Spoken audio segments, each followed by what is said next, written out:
So, since I posted the I got an upgrade video and posted a photo on Reddit, I've been flooded with messages and comments asking how I made these eyes. The process has of course been documented, and I'll make a tutorial. So this is that video.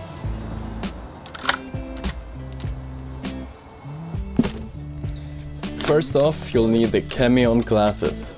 I bought mine at Partyking.no, but for you non-Norwegians out there, they are all over Amazon. Of course, I'll leave a link in the description. So then we put the glasses on, with the freaking huge stuff back here. Ooh! Huh. So, I guess it works, the glasses works, I'm just playing with them now. This is fun. Now that you've checked that they work with the app and everything, it's time to modify them. First, you'll have to remove 2 screws on the inside. To get to the screw furthest back, you'll have to angle your screwdriver like this. Now you'll have to take off the side panels on the inside of the glasses, just where the screws were. Now I didn't care a lot to keep these as they were, because I was not going to put them back together. So I just used force to open them.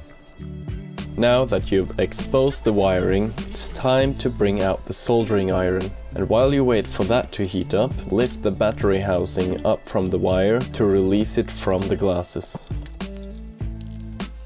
Go ahead and desolder the wires between the glasses and the battery housing.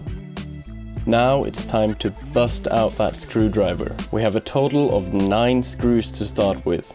3 on the face-facing side of the glasses, 2 on the underside of the glasses, and then 2 screws on each hinge.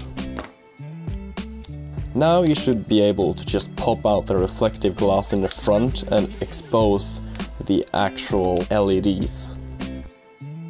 If you want to be extra careful while working with the circuit board, I suggest wearing gloves. I decided that I wanted to jam a screwdriver in to get the last piece out, but be very careful when doing something like that, because if you do hurt an LED or something on the circuit board, you might destroy the whole thing.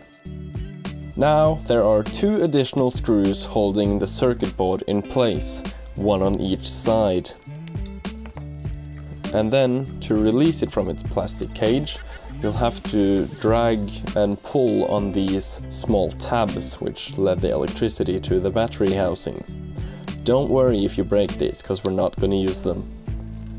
Desolder the flat tabs and then solder the wires from the battery housing directly into the circuit board. Now it's very important that you solder the red wire to the BAT plus side and then the black wire to the BAT minus side. And now would be a good time to check if it still works. Oh man, amazing! Now we just gotta incorporate that in one of my visors. So I've actually also, I don't know if you can see that, but I've actually changed out these wires as well for a little bit thicker wires. They were a bit thin, the ones that were on there. I don't think you need to change them, but I did change them, so just letting you know. And then I also put some glue over it as well, so that it does not go anywhere. But the important part is right here, is that I put some tape. It's 3M Dual Lock, basically. It's this right here. It is basically Velcro with glue on the back. So what I did is that I put 1 piece of Velcro here, and then I'll make a just about equal length of another piece right here, and then I'll basically just cut 2 pieces of this as well, and then attach it to the actual LED strip, like so, and then in my helmet. And then basically what I'll do is that I'll remove this so that it has glue on it, like so. There we go. And then I'll try my best to kind of just put it in there with everything. So what I usually do is that I look from this side, so then I'll just glue it on the inside basically as well as I can. And then after that, because there's a little bit of gap between the actual board and the visor, I'll kind of take it off, release it, or take it off from the Velcro and then put it back in, but kind of tighten it, if that makes sense. I can see that it's positioned very low as of right now, which is good. And this means that I don't have to actually, hold on. Like, I don't actually have to see through that because I can see above here, because the visor is quite large. So that is good.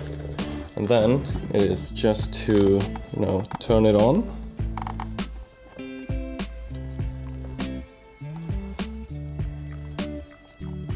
There we go. Now we have the actual visor working. And with this, yeah, I would like to have a little bit of a longer wires so that I can open the visor without any problem, but it is usually not a problem when I use this if I set it up correctly from the beginning.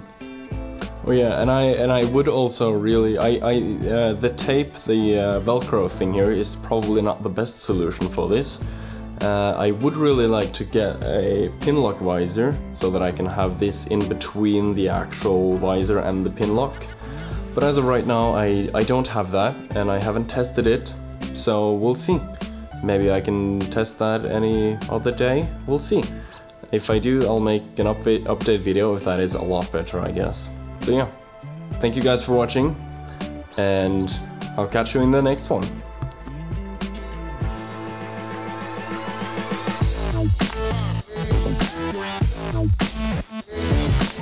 Wow.